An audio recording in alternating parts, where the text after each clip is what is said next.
Es año de elecciones en Colombia. A propósito de esto, en Fractal quisimos darle una mirada al papel que juega el arte en este zafarrancho. Viniendo de un país en guerra, nos preguntamos también si cualquier expresión artística termina teniendo una postura política o si no necesariamente es así. El humor político no es burlarse de los defectos del político, físicos, sino pues sus defectos y sus carencias mentales, su creer que la gente es bruta. Reparación, memoria, reinserción, conflicto. Nuestra cultura hoy tiene que ver con estos temas y a la vez no abandona a otros que se creían ya superados, como el narcotráfico. Esta noche tenemos un especial de arte y política. Y para comenzar, vamos a conocer artistas que se involucren con las comunidades afectadas por la guerra. La guerra es absurda, es absurda.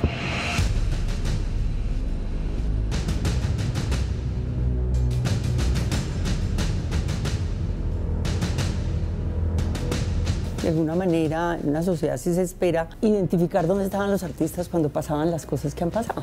Yo creo que el artista, y sobre todo el artista latinoamericano, viviendo en un país como Colombia, no puede ser ajeno a las problemáticas sociales y tiene que ser un testigo del momento de una manera diferente a la periodística. Este es un espacio muy diferente, el espacio del arte es muy diferente. Obviamente que siempre queremos romper muros y no estar todo el tiempo trabajando con grupos o con audiencias que están totalmente preparadas y que ya saben los códigos o interpretan de una manera sencilla. Sé que es mucho más efectivo si es que uno quiere lograr un resultado con el arte, si esto le llega a las personas que tienen poder de decisión, más que al campesino o a la víctima, ¿no? Yo creo que es muy importante mover la conciencia de las personas que pueden tomar decisiones y cambiar las cosas.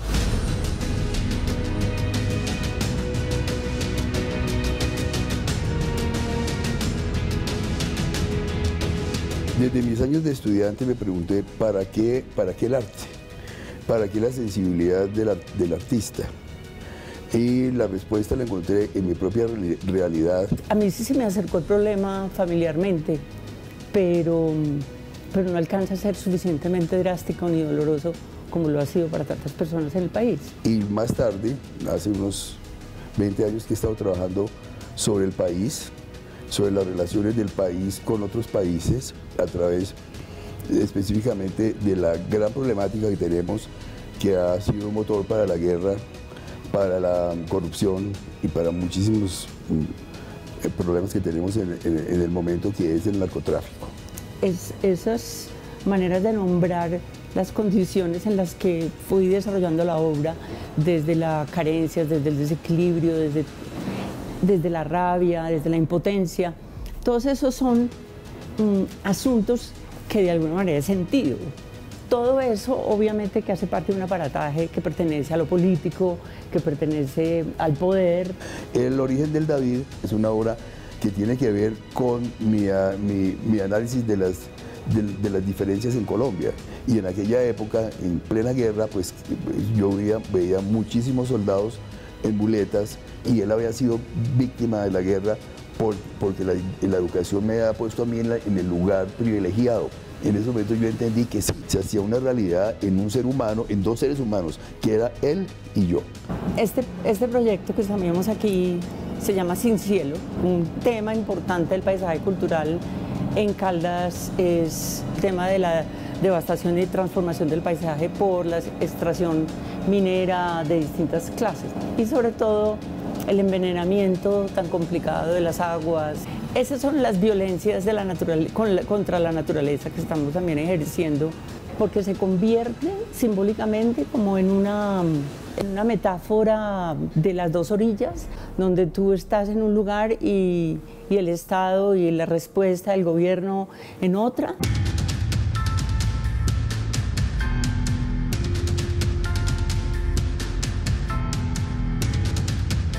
Si la justicia, si los valores son la motivación del arte, ¿no? Es porque estamos tratando de alguna manera, no efectiva, ¿no? Pero comprometida de cambiar las cosas. Cualquier persona que haga arte está de alguna manera está asumiendo una posición política, porque no es el médico, el ingeniero, no se está ajustando. Está tratando de cambiar el mundo de alguna manera a través del arte o de buscar un mundo mejor.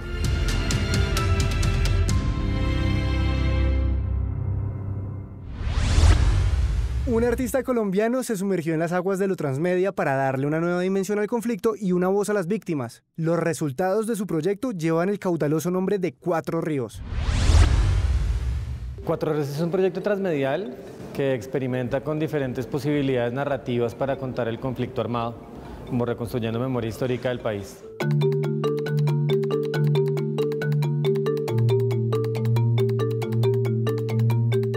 La tumba más grande ha terminado siendo los ríos. Todas las víctimas han terminado flotando por los ríos yendo a diferentes cauces. Y por otro lado nos gustaba la metáfora de la sangre que corre por nuestras venas, que son como ríos que van llevando como diferentes elementos a todo nuestro cuerpo y un poco como pensando que el planeta también era un cuerpo como con ríos. Cada una de las masacres que escogimos, digamos que tiene que ver con un territorio diferente. En Colombia tenemos como una diversidad geográfica, climática, de tono, de diferentes elementos, y escogimos como una de diferentes lugares del país. En específico esta del Naya fue una masacre que ocurrió en Semana Santa del 2001, en marzo del 2001. Fue perpetrada por las AUC. El territorio está entre el Cauca y el Valle del Cauca por un río, y fue un recorrido de una semana, un poco más de una semana, en el cual, digamos, como decenas de paramilitares terminaron asesinando a cientos de pobladores del terreno, que eran afrodescendientes, indígenas y algunos, digamos, personas que venían como de otros territorios.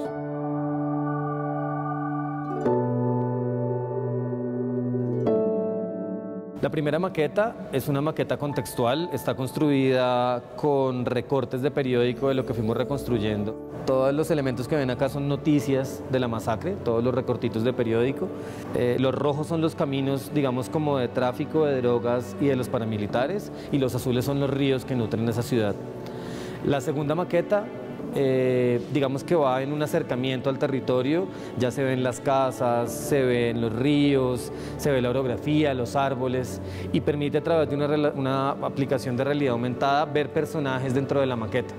Y la última maqueta, de nuevo sigue como en ese acercamiento, es el interior de una casa y es la representación de cómo los sobrevivientes o las víctimas terminaron huyendo de sus territorios y cómo les tocó meterse en los bosques. Y esta maqueta, el dispositivo tecnológico que tiene, son audios de los sobrevivientes contando qué fue lo que ocurrió. Entonces terminamos como con un susurro muy íntimo de los sobrevivientes de la masacre contándote al oído qué fue lo que pasó con la masacre. Un guerrillero que le decían Peligro. Y en el recorrido, Peligro comienza a señalar gente que comienza a dar información para que no lo mate.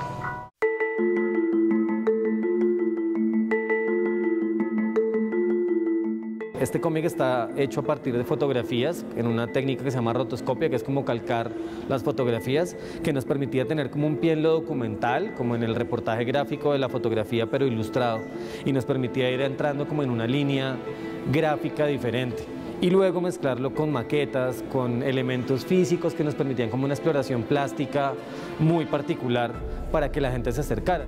Digamos que en el proyecto cada uno tiene una posición política, el director y yo, digamos que somos los creadores del proyecto con mucha más gente que nos colaboró. Sin embargo, en el proyecto no quisimos pintarlo de algún color político de un lado. Lo que quisimos fue, alrededor de la pesquisa y de toda la investigación, encontrar los diferentes elementos que contaban estas masacres, estas historias, y darnos cuenta lo contradictorias que eran diferentes investigaciones dependiendo del punto de vista desde donde se vieran. En cuanto a cifras, en cuanto a fechas, en cuanto a cantidad de víctimas. Entonces lo quisimos poner todo en un espacio neutral. Nuestra propuesta está en jalar unos nuevos públicos a través de la interactividad, a través de diferentes elementos plásticos en la narración, pero no tiene una posición política clara. Es un proceso muy difícil trabajar con las víctimas.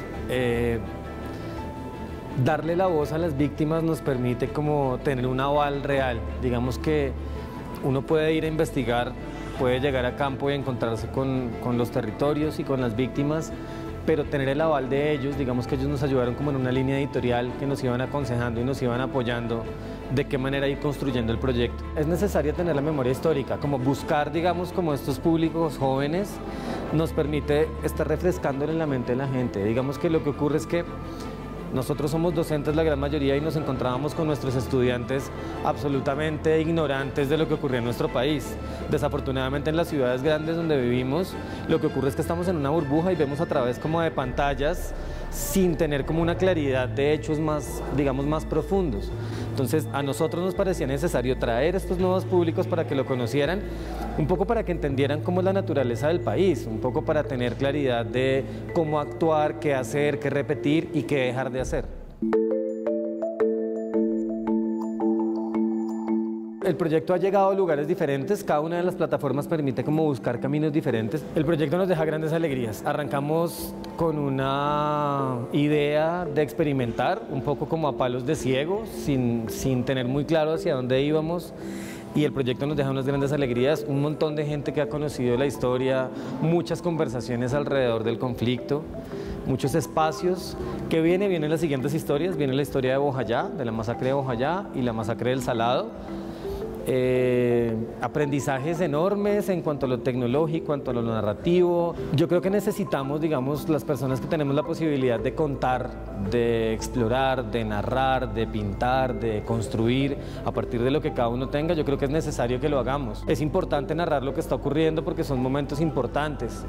Digamos que así mismo como ha ocurrido en el cine, que se cuenta un poco el narcotráfico y se recuenta en cine, en televisión, en series, también necesitamos contar el conflicto de otras maneras diferentes y tenemos que explorarlo. ¿Para qué? Para conocerlo realmente y conocer todas las posibilidades, para tener claro qué ocurre y poder tomar las decisiones en el presente. Desde condiciones electorales, que estamos a poco de elecciones, hasta decisiones de vida, de cómo construimos nuestro país.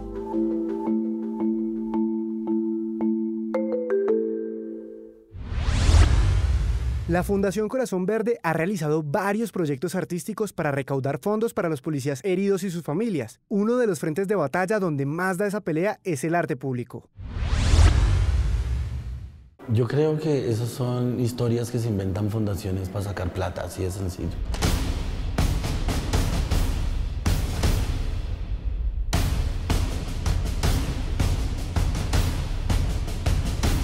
Los fenómenos de violencia en el país han ido cambiando, han ido mutando de una manera dramática. Nuestros compañeros siguen siendo víctimas del conflicto armado, de la delincuencia común organizada. La Fundación Corazón Verde nace hace ya 20 años. Nace en uno de los momentos coyunturales más difíciles del país, cuando en la época del narcotráfico morían más de 1000 policías al año. La familia de nuestros compañeros fallecidos en actos del servicio, por lo general vienen a que la Fundación Corazón Verde les brinde una ayuda económica para suplir necesidades como de vivienda, educación para sus hijos y también una voz de alivio por su situación que se están presentando. El icono, digamos, lo realiza la fundación, pero el reto del artista es hacerlo de ellos. Que yo vea la obra y yo diga, ese es un Mansur, ese es un Catalina de Greiff, ese es un Alejandro Narváez. Que ellos, por su estilo, por su línea de trabajo, lo hagan de ellos y nos lo devuelven, y es la fundación quien se encarga, a través de unas estrategias muy específicas, subastas, comercialización en centros comerciales, en espacios públicos de alta afluencia. Se ha visto la ayuda a través de todos estos años en todos sus programas sociales que brinda la Fundación.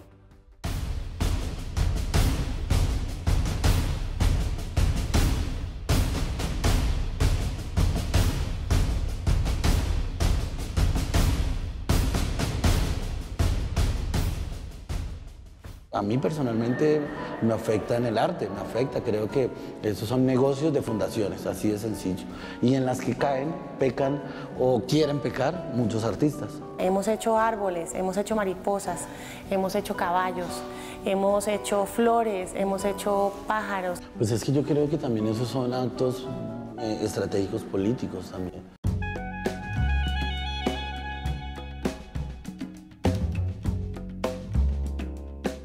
No solamente validar ante la sociedad civil la importancia de la Policía Nacional, sino también recompensar y compensar, devolverles a ellos un poco de lo tanto que han perdido dada la situación y la coyuntura del país. Entonces yo creo que el coleccionista o el comprador de arte que de verdad tiene, digamos, un criterio y digamos, una responsabilidad también histórica en tener una colección, sabe a lo que va y por dónde lo va a buscar. Digamos que esta iniciativa no promete eso, ¿vale? No lo promete. De ahí que la Fundación ha generado otras iniciativas para que esa persona que ya tiene un nivel distinto desde lo artístico y lo que espera de la obra de arte que está comprando, encuentre esa promesa.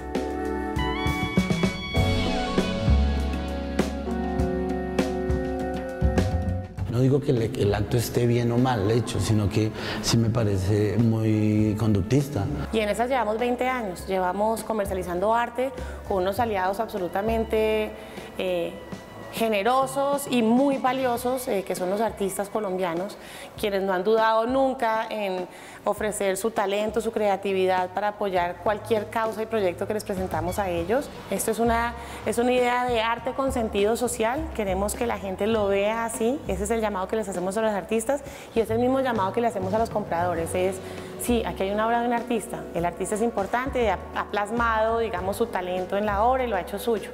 Pero más allá de ello, lo que usted está haciendo es cambiando la vida de alguien que realmente lo necesita. Entonces, qué rico que usted tenga las dos cosas, es ese trasfondo social y además este objeto tan maravilloso que se va a llevar.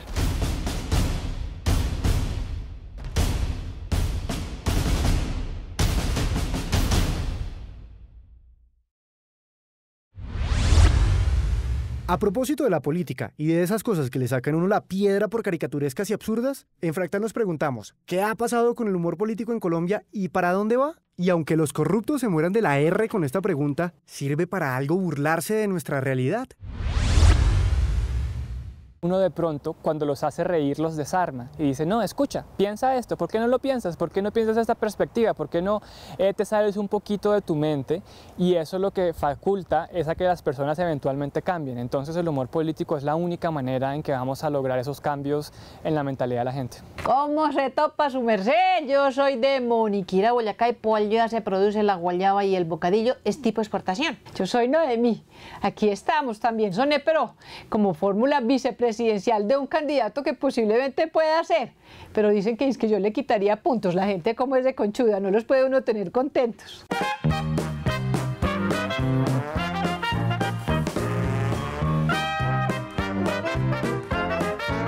A través del humor político se puede generar opinión, crítica, la ironía y el sarcasmo son elementos importantes dentro de con lo que se juega y me parece clave que a través de este tipo de humor que se hace en La Luciérnaga o en diferentes partes del humor político podamos poner a pensar a la gente. Esos los gringos nos vienen pidiendo un montón de bocadillo con un polvo blanco, pero nosotros solo mandamos bocadillos, merced. Soy Salud Hernández. A mí me critican todo el tiempo, que yo estuve secuestrada, es verdad.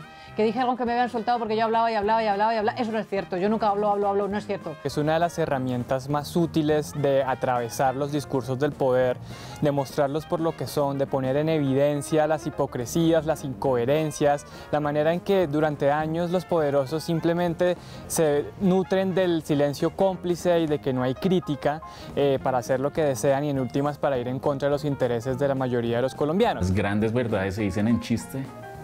Y qué mejor forma de hacerlo que por medio del humor. A mí me obsesionó muchísimo la idea de yo cómo comunico ideas poderosas a través de un lenguaje que, como desarma, llega a muchas más personas que lo que llegaría, por ejemplo, un artículo académico. El humor político es la anestesia de los políticos precisamente y la bomba perfecta para los humoristas o para los que hacemos la crítica. Pero me di cuenta que la gente tiene un poco de alias con una comida en especial, alias chorizo, alias morcilla, alias rellena, hasta que un día me encontré con uno que le decían alias carechimbita y no era tan chimbita, para que veas tú. Humor político no es burlarse de los defectos del político, físicos, sino pues sus defectos y sus carencias mentales, su creer que la gente es bruta, su forma de creer que la gente son borregos y que no piensan. Lo que es chistoso ya lo están tomando por el lado agresivo, pero las cosas serias y agresivas las tomamos con humor. O sea, la gente cree que o el político de pronto con un chiste, una chanza, cree que es algo suave para él, divertido, aunque no le guste mucho. Paradójicamente el humor le afecta más, se siente ridiculizado, la gente empieza a hablar más. Antes que ser entretenimiento, es periodismo. Entonces es clave poder, si bien damos opiniones sesgadas, son opiniones sesgadas a partir de información que nunca la comprometemos y que se la damos a la audiencia. En últimas decimos, miren, nosotros pensamos esto sobre este tema, pero lo pensamos por esta y este pedazo de información. Juzguen ustedes, opinen ustedes. Yo creo en la vida, creo en los demás, creo que este cuento hay que lucharlo por la gente, creo en un país en paz, creo en la democracia, creo que lo que pasa es que estamos en malas manos, creo que esto tiene salvación. ¿Existe censura en el humor político? Claro, pero en este país no es que te llamen a ti directamente a que no lo hagas. Pero he conocido casos de compañeros que se caracterizan, que hacen determinados personajes y con un gobierno en específico llamó al programa para que no se hicieran más ni su muñeco ni su voz. Pues cuando uno lo llaman a decir que posiblemente su trabajo no va a ser publicado más si sigue por esa línea, pues no le están diciendo explícitamente que hay censura, pero que modere su lenguaje o sus dibujos o lo renuncian. Fíjate que donde el primer momento que es cercenado el humor político es en las dictaduras. Allí donde no hemos podido hacer humor político han sido tal vez las peores épocas en la historia del país, las épocas de la censura, las épocas del silencio, las épocas del miedo, cuando uno no podía hacer un chiste porque lo mataba, ya fuera la ultraderecha, ya fuera la ultraizquierda, todos armados. Si hubiera un activismo político, las libertades serían otras en ese concepto. La prensa, habría un periódico netamente político, con un contenido cargado de mucha crítica, y no existe. Muchos periodistas en Colombia, cuando hacen el salto a la opinión, se convierten en activistas y no recuerdan que su compromiso, sobre todo, es con la verdad, es con los mecanismos de verificación que el periodismo tradicional nos ha dado. Se dice que uno tiene que estar a favor del ciudadano, de lo que está pasando con la persona del común, no con el político, no hacerle favores a dibujar a favor de un político ni nada. Uno debe tener un poquito de alma de niño en muchas cosas y aventurarse a decirlas como son los niños, espontáneos, con risa, con humor. Si bien yo creo que el humor político no puede sentirse tan arrogante como para creer que va a cambiar la historia, sí tiene que saber que su rol es esencial para ayudar a que la gente cree identidades, para que la gente se piense estas cosas. En última, son los ciudadanos los que cambian la historia del país y el humor político es una herramienta para que ellos entiendan mejor el país. Entonces ya, si el humor político cumple su tarea, el siguiente reto es para los colombianos y que decidan qué quieren hacer con la situación actual.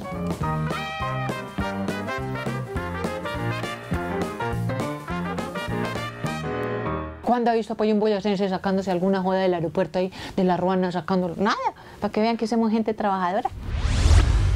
En nuestro país, la guerra se ha contado de muchas maneras, con pinturas, con películas o con montajes de teatro, pero de un tiempo para acá se está narrando a través de las historietas, y esta osadía está ganando terreno.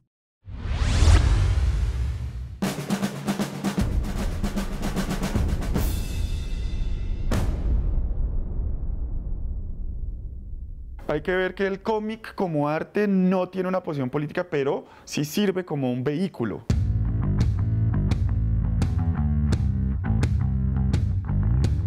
Si uno quiere ver la parte opositora de lo que están diciendo los gobernantes, va a tener que meterse en la caricatura o en el cómic para descubrir la oposición, lo que no están de acuerdo.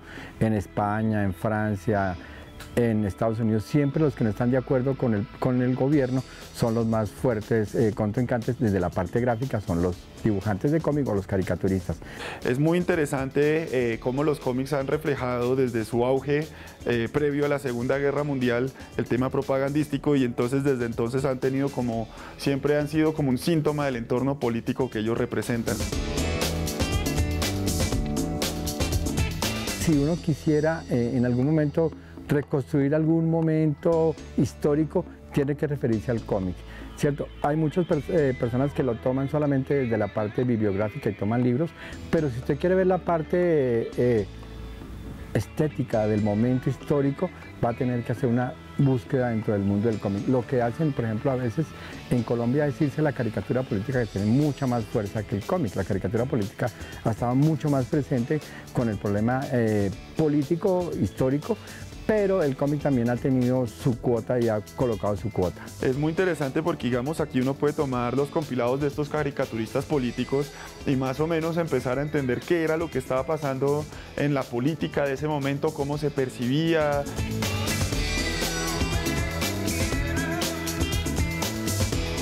Si leemos un referente como Mafalda, que es un cómic pensado para niños, realmente Mafalda tiene una postura política, es suramericana y no está de acuerdo con lo que está sucediendo o en Norteamérica o en Europa. Y así por todos lados, si uno va tomando los personajes y haciendo estudios de esos personajes, si va haciendo la antropología, va descubriendo que, claro, el cómic siempre ha estado y siempre ha sido parte de la política. Es que hay que entender que aquí el tema del cómic sigue siendo muy precario. De pronto Argentina, por sus conexiones europeas, ha desarrollado más el tema del cómic, que tiene un perfil más europeo. Y bueno, está en la tira cómica Mafalda, que es muy famosa. Digamos que acá en Colombia yo tomo personajes como Copetín, que me parece que es como la tira cómica como más ajustada, digamos, como una realidad y que hace como un comentario social y político, ¿no? Copetín, tira cómica de estos gamines del centro, de esta banda de niños que duermen en la calle, que hablan mal y que además en sus diálogos pues están mal escritos, pues escrito con el acento propio o la jerga propia de los gamines.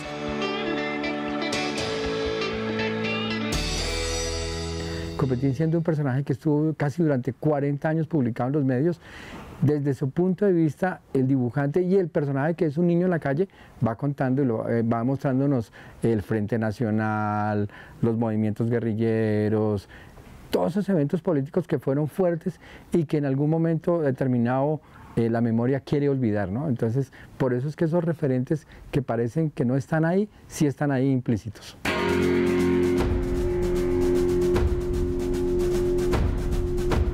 Ahora pues salen cómics como Los 11 que de frente quieren abordar un tema de memoria, o sea, este fue escrito tiempo después del tema del toma de Palacio.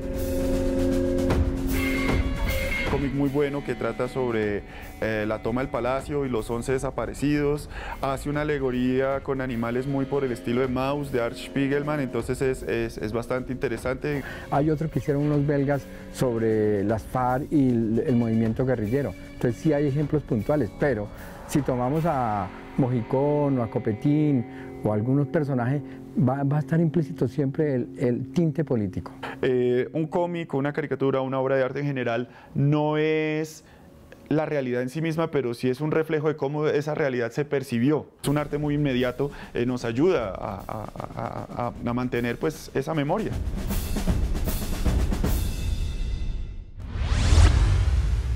Una artista y abogada creó un proyecto de investigación en el que, a ritmo de bullerengue y cantos negros, construye memoria y resistencia. Así suena.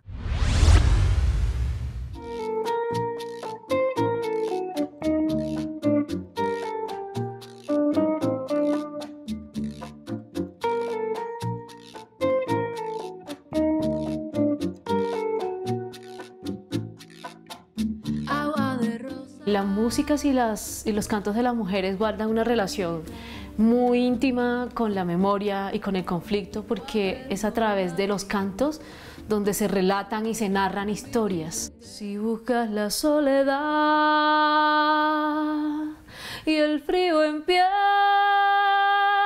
esas historias surgen un poco también de la cotidianidad. Son cantos campesinos, entonces son cantos de trabajo, cultivando, sembrando el ñame, la yuca y de las realidades. Entonces hemos vivido tanto tiempo en guerra y pues esas son las realidades también que se han visto reflejadas en las canciones, no solamente con el bullerengue, sino también con otras músicas.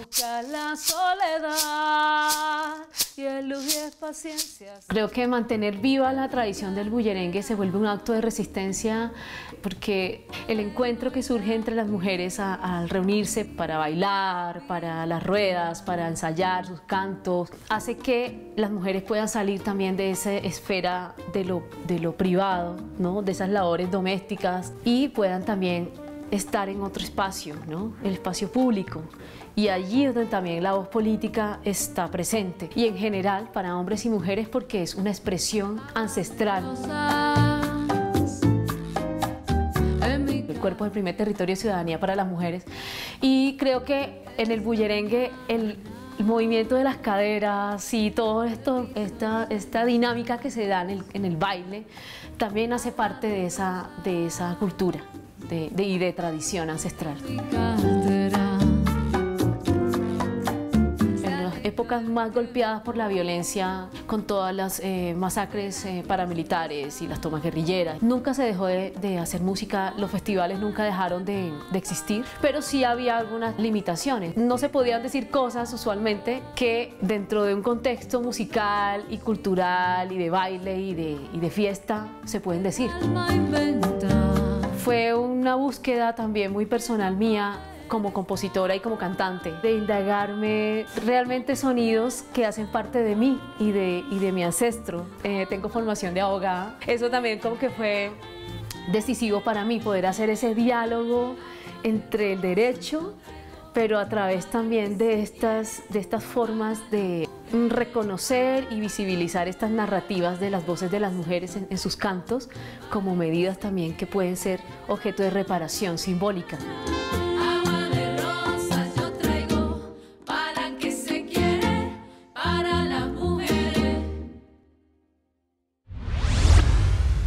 El conflicto en Colombia ha dejado tantas víctimas como preguntas, y pocas veces nos preguntamos si hacer memoria sirve para reparar el daño que la guerra ha causado en el país. En este momento yo creo que diría que Colombia es uno de los países de Latinoamérica donde más documentales se están viendo en salas de cine. Otra cosa es cuánto tiempo duran en cartelera, ¿no?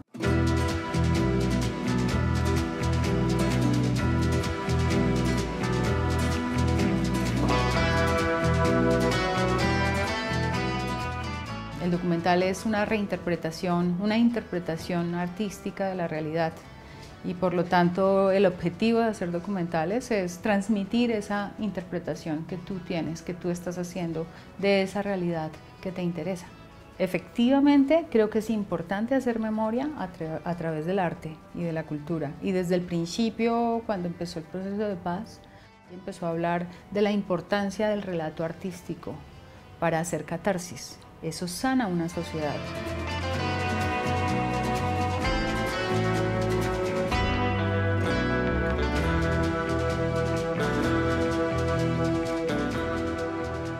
La televisión sigue siendo el medio rey para difundir productos audiovisuales, documentales, pero últimamente las salas de cine se están abriendo. Nosotros le hemos apostado mucho a lo digital.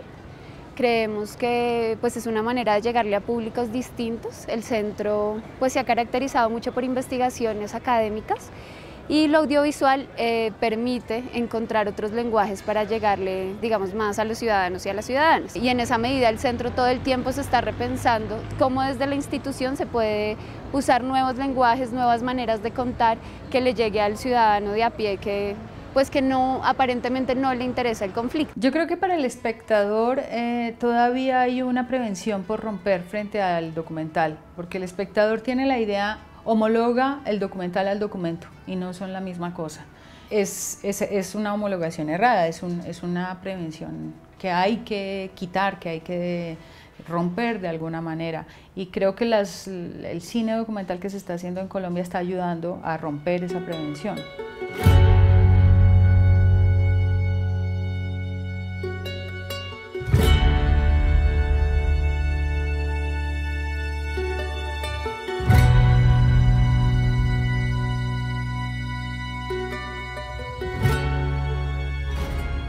La principal dificultad que hemos encontrado al hacer documentales, y más que dificultad es un reto, es lograr que distintas voces logren estar en esos productos, que realmente se logre ver la complejidad del conflicto en las regiones, y eso todo el tiempo para nosotros representa el no quedarnos con una sola voz, sino el estar indagando desde distintos lugares y pensarnos de una manera muy digamos, compleja cómo presentar eso en documental y que sea digerible para la gente. En este momento el gran talón de Aquiles es la distribución, la difusión y la promoción, sobre todo del cine documental. Las plataformas de streaming para difundir documentales, por lo menos en Colombia, no han sido tan efectivas, con una excepción.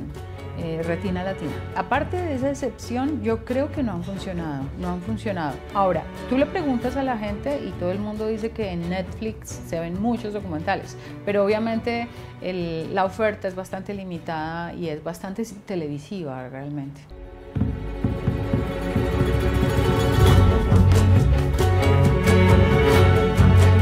El lenguaje audiovisual permite muchas otras cosas, ¿no? Permite que ellos mismos sean con su voz los que digan qué fue lo que les sucedió. Podemos verlos en su territorio interactuando con sus espacios y eso definitivamente ha hecho que tenga un mayor impacto en la sociedad, pues esta manera de contar el conflicto armado. O sea, no nos basta con saber cuántos murieron, cómo murieron y quién ocasionó esas muertes. Eso es importante, llegar a esa verdad es importante, pero también es muy importante llegar a una verdad artística, catártica, ritual, y eso lo da el arte. Y en esa medida el cine documental es mucho lo que tiene que aportar en este momento de lo que estamos viviendo en el país.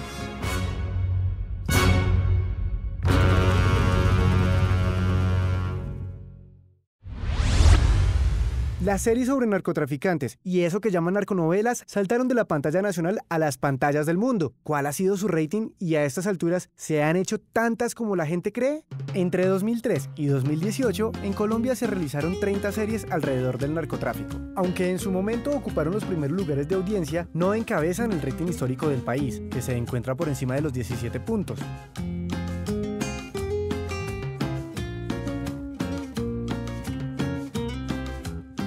Ahora, una de las características de las narconovelas es su éxito internacional. Series como Escobar, El Patrón del Mal, se han visto en más de 40 países. Estas cifras solo las superan Pasión de Gavilanes, que estuvo en 50 países, y Yo Soy Betty la Fea, que llegó a 180 países. Esperamos que Fractal se vea en más de 500 países. Por ahora, recuerden que en canal13.com.co pueden ver de nuevo este y todos nuestros episodios, y en redes sociales nos encuentran como Canal 13Co. A propósito, visiten la página del canal para conocer las convocatorias que abrimos a las producciones regionales. Nos vemos el próximo fin de semana, y para que tengan lindos e históricos sueños, los dejamos con una cronografía de la Revolución Cubana.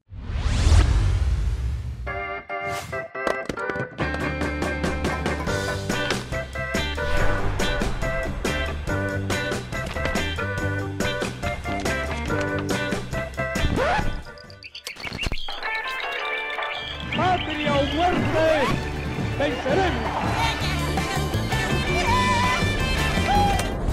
Government is not the solution to our problem. Government is the problem. ¿Cómo que no hay líderes? Si somos más de 30 millones contra esa franja pequeña. Huele a azufre todavía. La historia del mundo contada a través de la música.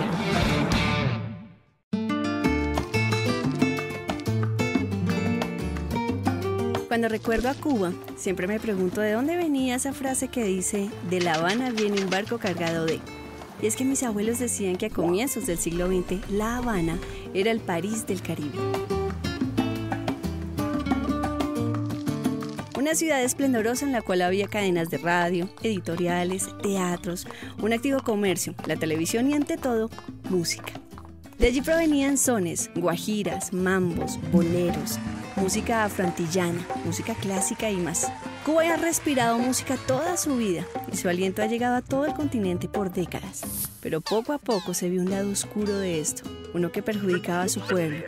Aquellos cuya voz no se escuchaba en las grandes canciones de la Orquesta Aragón o la Sonora Matancera y que no se presentaban en Radio La Habana, eran los campesinos, los obreros, los afrodescendientes, aquellos cuya voz no estaba en canciones ni en sones, pero que clamaba por ser escuchada. Los gobernantes cubanos de comienzos del siglo XX jugaban al poder. Los intereses personales, la corrupción, la desigualdad, los favores entre el gobierno y empresarios, la vigilancia y censura a la prensa eran pan de todos los días. Además de eso, una estrecha relación entre La Habana y Washington hacía que algunos dijeran que Cuba era el patio trasero de Estados Unidos. Pero La Habana cambió su vida el 1 de enero de 1959, cuando el mundo conociera un suceso histórico y social llamado la Revolución. Un giro de 180 grados que cambió el destino de Cuba y que lo sigue cambiando. El descontento se amplió e hizo que un grupo decidiera tomar las armas y se internara en 1952 en la Sierra Maestra. Allí se entrenaron y se prepararon para desestabilizar al poder que estaba en cabeza de Fulgencio Batista. Poco a poco fueron encontrando seguidores y personas dispuestas a ayudarlos, a acompañarlos y apoyarlos. Pero también hubo derrotas y capturas por parte del ejército cubano. El gobierno reprimía con castigos y muertes las amenazas, pero este grupo, ya más fuerte, no se dejaba doblegar.